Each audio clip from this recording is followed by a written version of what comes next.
Pernikahan yang tak diinginkan. Bab 336. La taklak.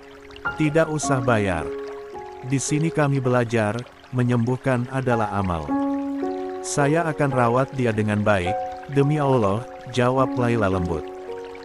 Pergilah dengan tenang. Saya akan di sini. Mata Davian sedikit memerah, namun dia hanya menunduk dalam, mengucapkan pelan. Jazakillahu khairan, Uhti. Laila pun membalas dengan tatapan penuh ketulusan, sebelum akhirnya meninggalkan Davian yang kini berdiri sendiri di lorong rumah sakit, antara rasa lega dan rasa bersalah yang belum bisa hilang dari dadanya. Sebelum benar-benar melangkah meninggalkan rumah sakit, Davian kembali menghampiri perawat Laila yang sedang mencatat data pasien di ruang perawat. Wajah pria itu tampak letih, matanya merah karena kurang tidur, tapi tekadnya tetap terpancar jelas. Uhti Laila, panggilnya dengan suara pelan namun dalam. Perawat itu langsung menoleh, mengangguk ringan sebagai tanda mendengar. Saya akan berangkat ke kota sekarang, ucap Davian sambil menyelipkan map hasil pemeriksaan ke dalam tas selempangnya. Tapi, tolong jangan sampaikan ini pada Siva. Jangan katakan saya pergi ke Kairo. Jangan sebut kata kota. Jangan singgung apapun yang berkaitan dengan tempat itu. Laila tampak sedikit terkejut, namun langsung mengangguk pelan. Saya mengerti. Saya akan jaga kata-kata saya. Davian tersenyum tipis, begitu tipis hingga nyaris tak terlihat. Dia masih takut, bahkan melihat wajah saya saja membuatnya histeris. Saya tahu, saya tidak bisa memaksakan kehadiran saya sekarang. Tapi setidaknya saya bisa melindunginya dari jauh. Laila menatapnya dengan sorot penuh iba, lalu berkata lembut. Ana wa'atuka, saya janji akan menjaga dia. Siva di tempat yang aman sekarang. Davian menarik napas panjang. Kalau dia mencari saya, cukup katakan saya sedang mengurus keperluan penting. Tapi tolong, jangan beri rincian apapun. Perawat Laila mengangguk mantap, lalu mengulurkan tangan untuk menepuk bahu Davian dengan hormat dan empati. Semoga Allah mudahkan jalanmu, Ahi. Semoga semua ini segera selesai. Davian pun membalas anggukan itu dengan syukur, lalu melangkah pergi. Tanpa menoleh lagi. Langkahnya berat, tetapi mantap. Udara malam terasa lebih dingin dari biasanya saat Davian tiba di terminal kecil desa itu. Deretan lampu oranye menyinari bangku panjang yang sebagian besar kosong. Busway tua dengan bodi yang sedikit berkarat sudah menunggu di pinggir jalan. Davian naik, memilih duduk dekat jendela, matanya menatap kosong keluar, seolah mengamati desa yang perlahan dia tinggalkan. Dalam dekapannya, map berisi hasil pemeriksaan Siva dia genggam erat. Di dalamnya, ada bukti. Ada jawaban, dan ada pintu masuk menuju keadilan. Bus mulai bergerak. Mesin berderu. Lampu jalanan pelan-pelan tertinggal di belakang. 18. 2 hari di desa itu, cukup untuk menyadarkannya, bahwa waktu tak bisa dibiarkan berlarut. Siva telah bangun. Itu artinya, dia harus bergerak. Sekarang, pukul 8:20 malam, bus yang membawa Davian akhirnya tiba di kota Kairo. Lampu-lampu kota berpendar hangat, namun tak mampu menghapus dinginnya udara malam yang menyelinap ke balik kerah bajunya. Jaket tipis yang dia kenakan masih penuh debu jalanan dan aroma rumah sakit, membuat Davian sadar, sudah 2 hari lamanya dia tidak berganti pakaian. Langkahnya lelah namun tergesa menyusuri lorong sempit menuju asrama. Bangunan tua itu berdiri seperti biasa, dengan cat dinding yang mulai pudar dan bau kopi instan yang menyeruak dari dapur umum. Begitu pintu kamar didorong, suara gadur langsung menyambutnya. Davian, ya Allah, kau dari mana aja? Emir nyaris melonjak dari kasur bawah. Yusuf yang tengah menunduk di meja belajar pun langsung berdiri, wajahnya campuran antara lega dan kesal. Kamu gila. 2 hari hilang tanpa kabar, HP-mu mati, dan suara Yusuf makin naik. Abangmu di Indonesia menghubungiku beberapa jam yang lalu. Aku terpaksa bilang yang sebenarnya. Bahwa kamu menghilang. Davian membeku di ambang pintu. Napasnya berat. Matanya menatap Yusuf dan Emir secara bergantian, lalu tanpa suara, dia mengusap wajahnya dengan kedua telapak tangan yang letih. Maaf, ucapnya lirih, nyaris tak terdengar. Aku ada urusan mendadak. Sangat mendesak. Urusan apa, Dav? Sampai-sampai seperti ini. Desak Yusuf, mendekat. Kamu gak kasih tahu siapapun, kami pikir kau kenapa-kenapa. Davian menggeleng pelan. Aku gak bisa cerita sekarang, Yusuf. Tapi yang jelas, aku minta maaf. Aku tahu ini bikin panik. Emir mengerutkan dahi. Kau tahu gak, kami sampai nyari ke warung tempat biasa kau nongkrong. Bahkan tanya ke kampus, takutnya kau ada masalah. Tapi nihil. Davian menunduk. Bayangan tubuh Siva yang gemetar dan menjerit tiap kali melihat wajahnya kembali terlintas. Luka yang belum sembuh. Trauma yang masih menganga. Dia tak bisa menjelaskan semua itu sekarang. Terlalu rumit. Terlalu rawan. Aku harus hubungi abangku dulu, kata Davian akhirnya, nada suaranya tegas namun lelah. Maaf, aku tahu kalian punya banyak pertanyaan. Tapi sekarang, aku harus telepon dia dulu. Yusuf dan Emir saling berpandangan, akhirnya hanya bisa mengangguk pelan meski dengan rasa penasaran yang masih mengambang di udara. Davian pun membuka ponsel, mengganti kartu SIM ke kartu lamanya. Jaringan baru muncul, bersamaan dengan belasan notifikasi pesan dan panggilan tak terjawab. Tangannya bergetar saat mengetuk ikon panggilan, mencari kontak, abang, di daftar. Dia menarik napas panjang sebelum menekan tombol hijau. Dia menutup pintu kamar, melangkah pelan ke sudut ruangan, duduk di atas karpet tipis yang nyaris lembab. Tangannya bergetar saat menekan tombol call. Butuh waktu 3 dering sebelum panggilan itu tersambung. Davian. Suara di seberang langsung terdengar, tajam dan cepat, seperti anak panah yang melesat tanpa aba-aba. 19. Iya, Bang. Ini aku. Kamu di mana? Dari tadi aku telepon, chat di Telegram bahkan SMS, semuanya gak aktif. Kamu pikir kami ini gak khawatir? Davian menelan ludah. Dia mengatupkan rahang, mencoba menyusun napas dan suara agar terdengar setenang mungkin.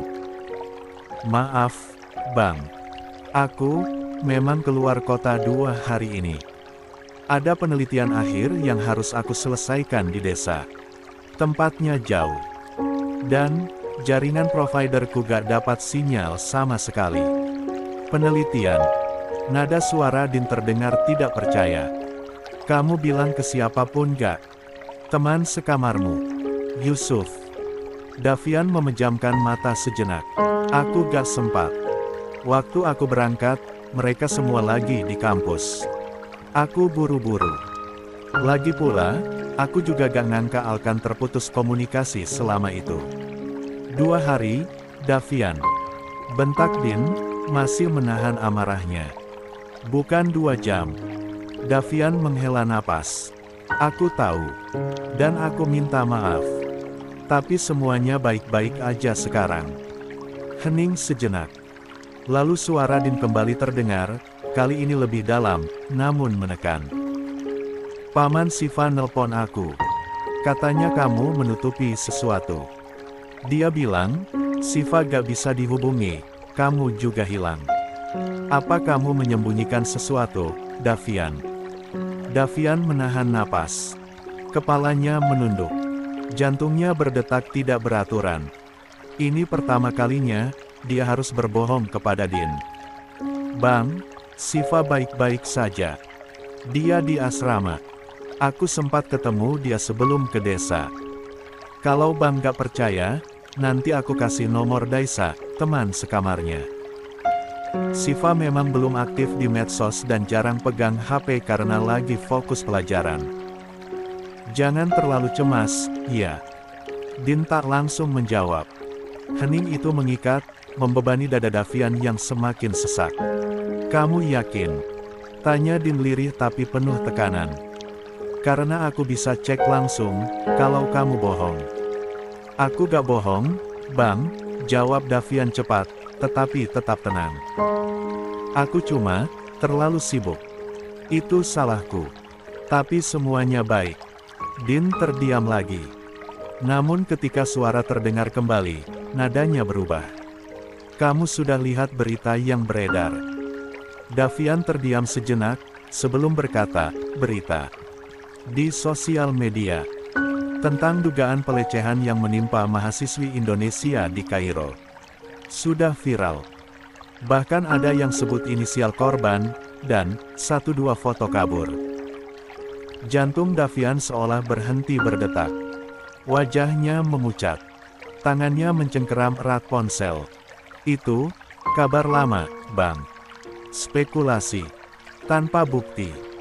Banyak akun gak jelas nyebar berita begitu buat panen komentar. Kita di sini aman, Bang. Jangan langsung percaya semua yang di media. Tapi kamu yakin itu bukan Siva? Davian mengatup rahang. Siva baik, Bang. Abang bisa cek langsung ke Daisa kalau gak percaya. Aku akan hubungi paman Siva juga nanti. 20. Din menarik napas panjang di seberang, sebelum akhirnya berkata, baiklah. Aku percaya. Tapi dengar, Davian. Kalau terjadi sesuatu, jangan diam saja. Davian hanya menjawab pelan. Aku tahu, Mas, dan terima kasih sudah peduli. Sambungan terputus setelah Din menghela napas panjang, dan menutup dengan pelan, jaga dirimu. Jangan bikin aku cari kamu sampai ke sana. Usai panggilan telepon yang menyisakan kegelisahan, Davian tak bisa duduk tenang. Dia tahu kebohongan pada Din hanya akan bertahan sebentar, dan satu-satunya cara untuk mempertahankannya adalah memastikan orang-orang di sekitar Siva juga berkata sama. Tangannya gemetar saat membuka aplikasi pesan, menekan nama yang cukup jarang dia hubungi, Daisa. Salina. Seorang teman kampus asal Indonesia, berbeda fakultas, namun dikenal cerdas dan berani. Hanya saja, selama ini mereka tidak terlalu dekat. Apalagi Daisa memilih tinggal di apartemen sewa yang agak jauh dari lingkup asrama mahasiswa Indonesia. Daisa, maaf aku ganggu malam-malam begini. Aku butuh bantuan penting. Tolong jangan abaikan pesanku.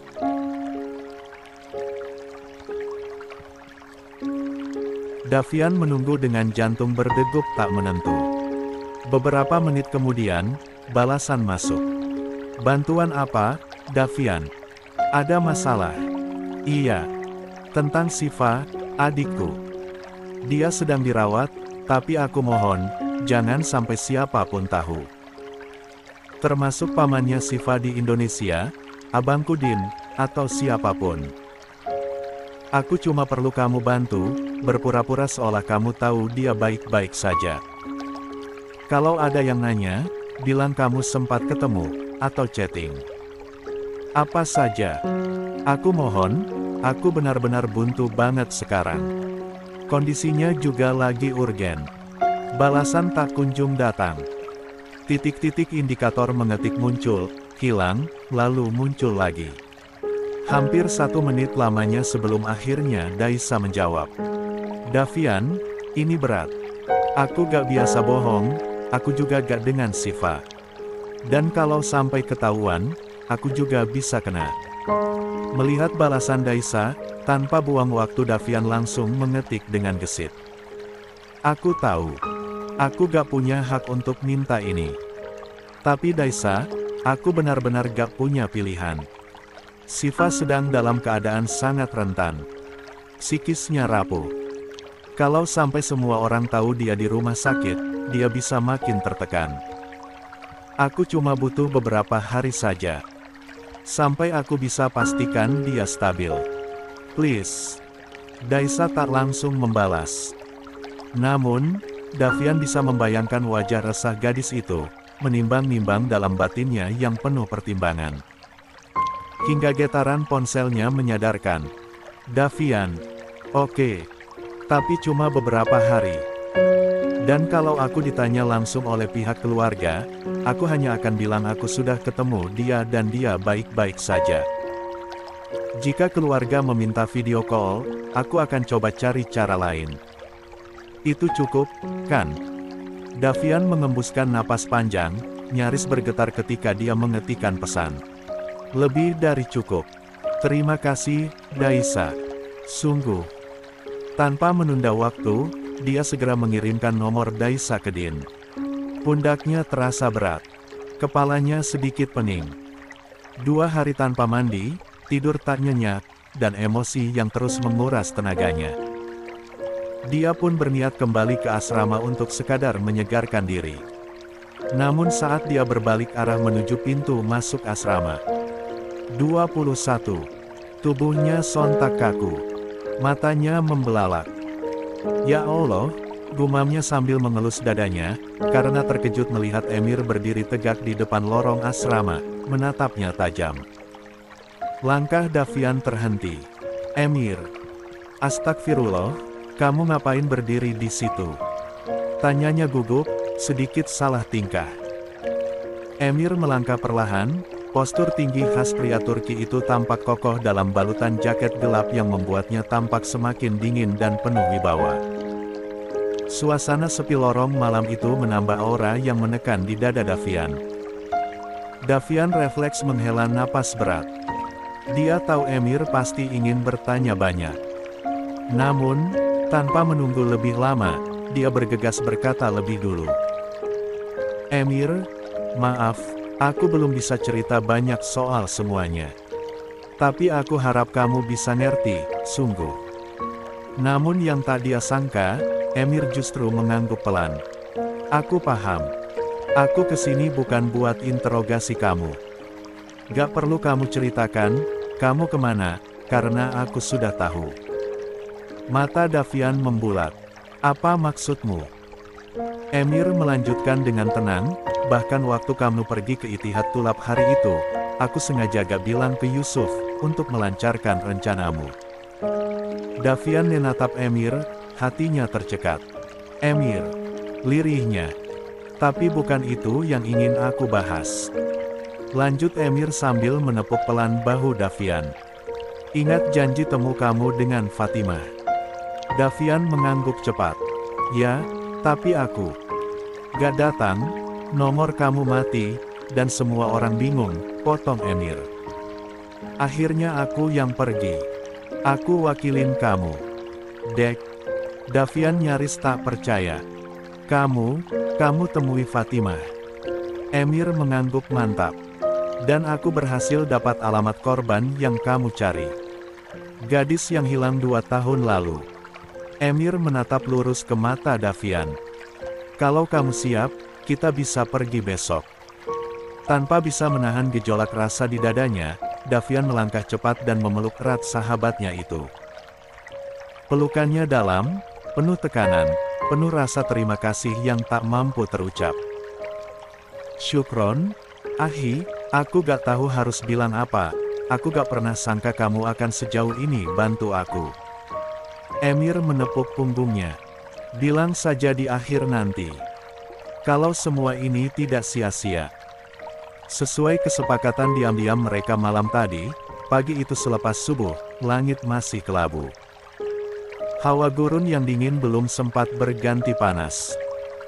Di lorong kecil asrama mahasiswa internasional di Kairo, 2 pria berdiri diam sambil membawa ransel kecil. Emir menatap jam tangannya. Pukul 5.45. Davian mengangguk pelan, lalu menatap kamar Yusuf sekilas.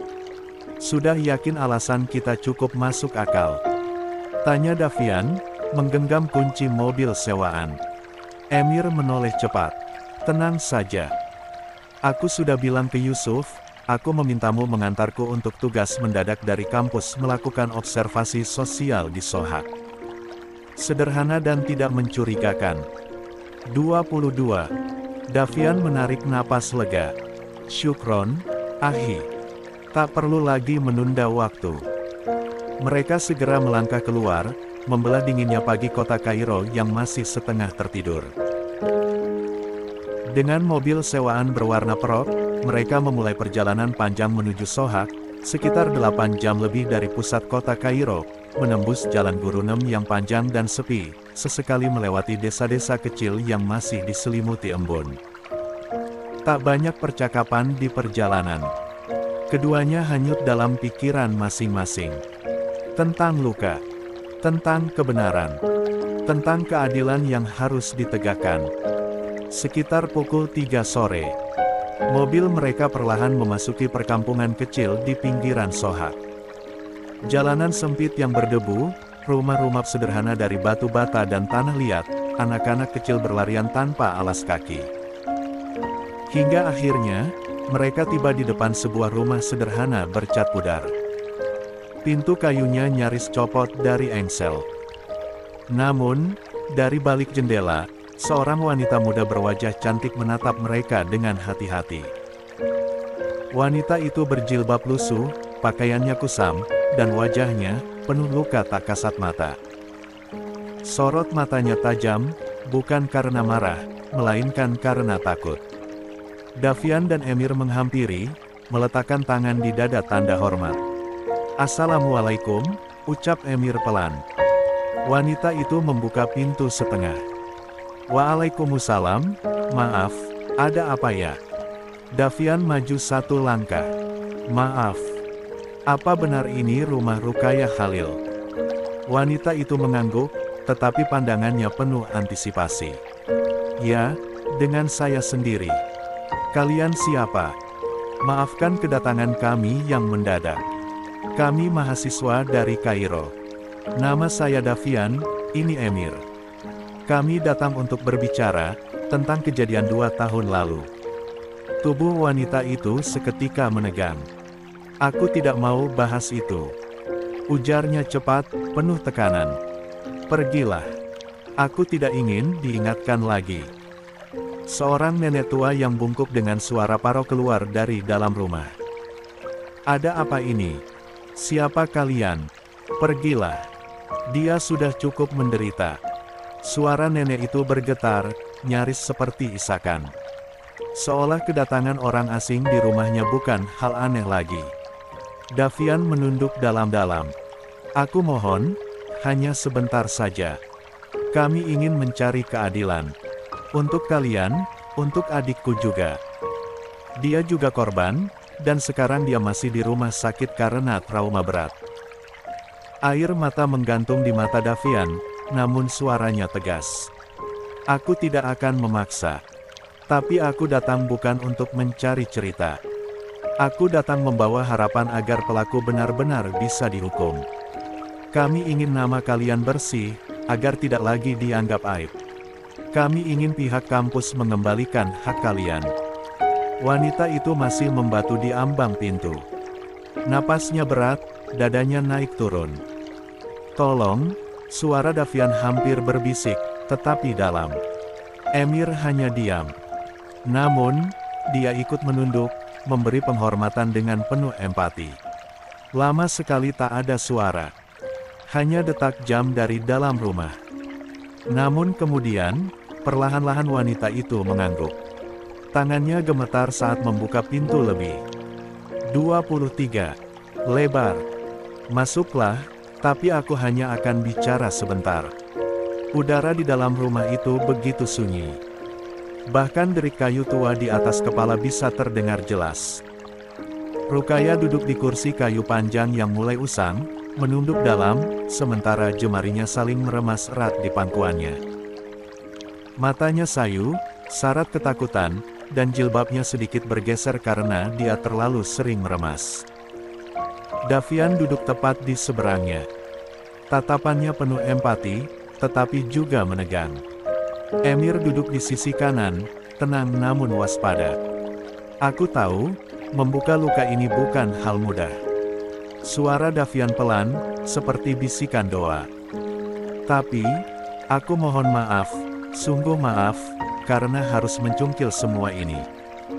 Aku tidak ingin membuatmu menderita lagi, Rukaya. Tapi kita butuh kebenaran. Dia lalu menunduk, perlahan membuka ranselnya dan mengaktifkan rekaman suara, menyimpannya di balik map yang dia sandarkan di pangkuan. Rukaya menarik napas panjang. 2 tahun lalu, saat aku baru pertama kali masuk kampus. Suaranya serak, lirih. Semuanya tampak normal. Aku merasa baik-baik saja. Aku gak punya musuh, aku gak menonjol. Tapi 2 minggu sejak perkuliahan, aku kehilangan kartu mahasiswa. Bahunya mulai bergetar. Kalian tahu kan betapa pentingnya kartu itu bagi kami yang baru pertama kali kuliah di negeri orang. Aku panik. Aku muter-muter kampus cari, nanya ke petugas administrasi, gak ada. Davian dan Emir hanya diam. Wajah mereka mengeras. Namun, mereka tidak menyela.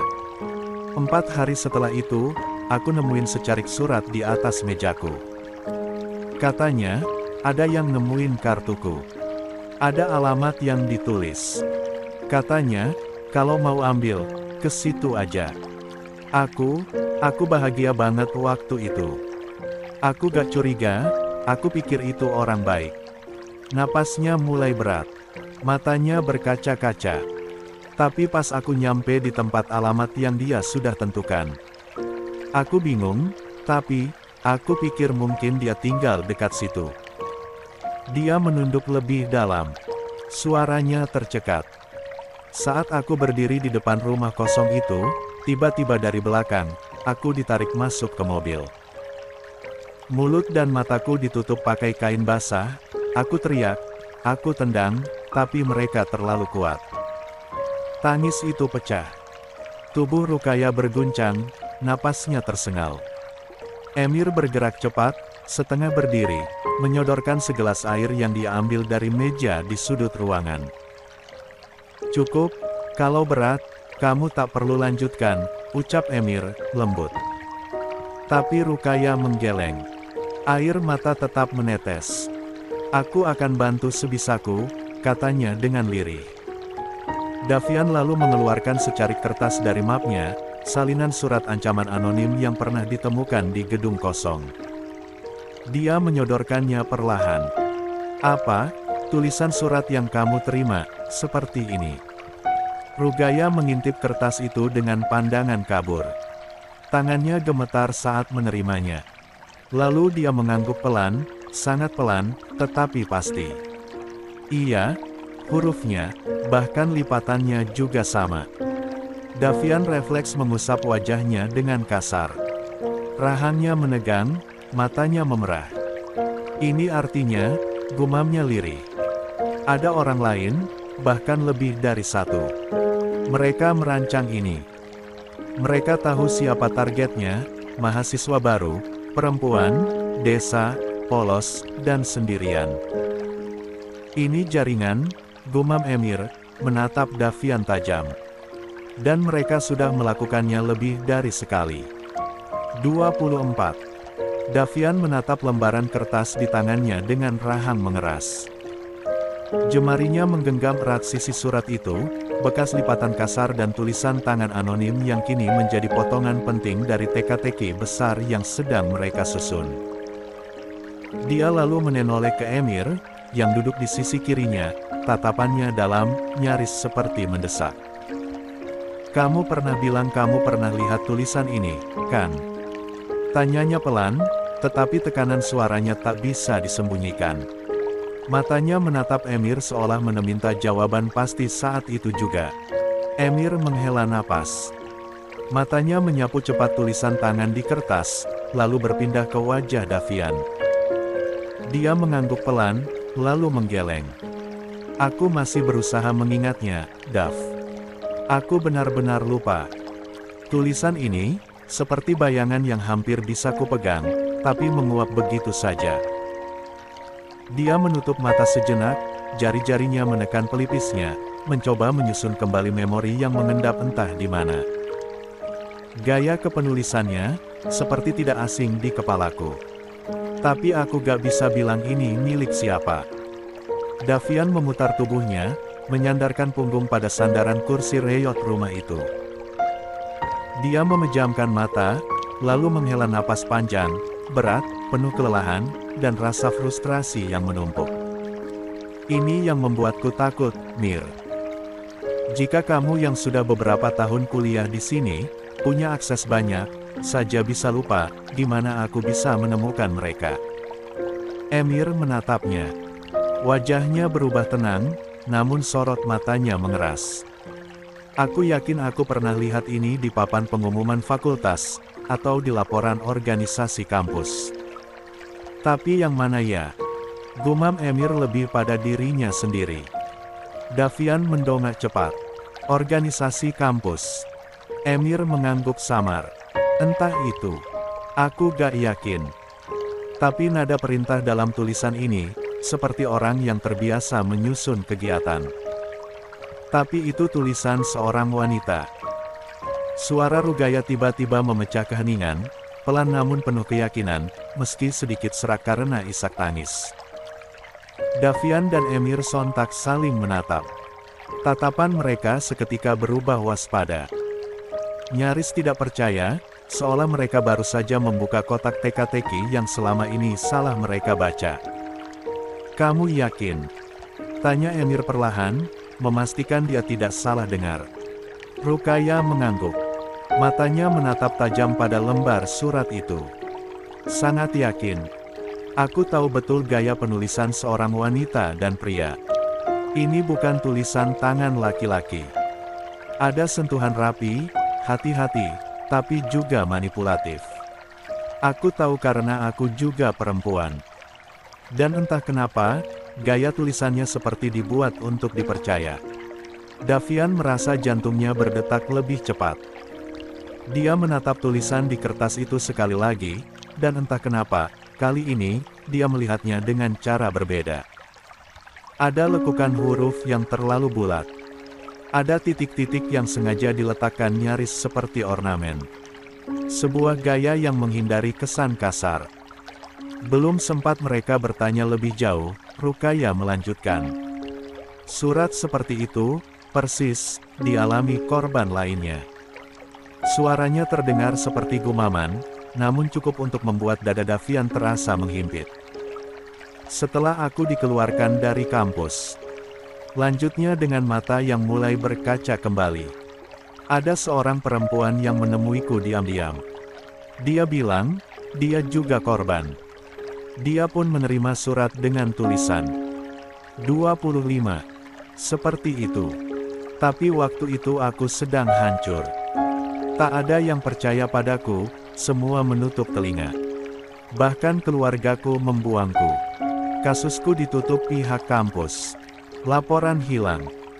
Aku tidak sempat mengingat wajah perempuan itu, hanya, dia tampak sangat takut, seperti aku. Rukaya memejamkan mata, wajahnya pucat. Tangannya mencengkeram sisi jilbab lusuhnya. Tolong, kalau kalian bisa bongkar semua ini. Biar gak ada lagi yang jatuh kayak aku. Tapi, jaga namaku. Nenekku sudah tua, aku takut ada yang datang menyakiti kami, aku mohon. Davian dan Emir mengangguk dengan kompak. Baik. Kami akan tetap melindungimu, dan nenekmu, sahut Davian.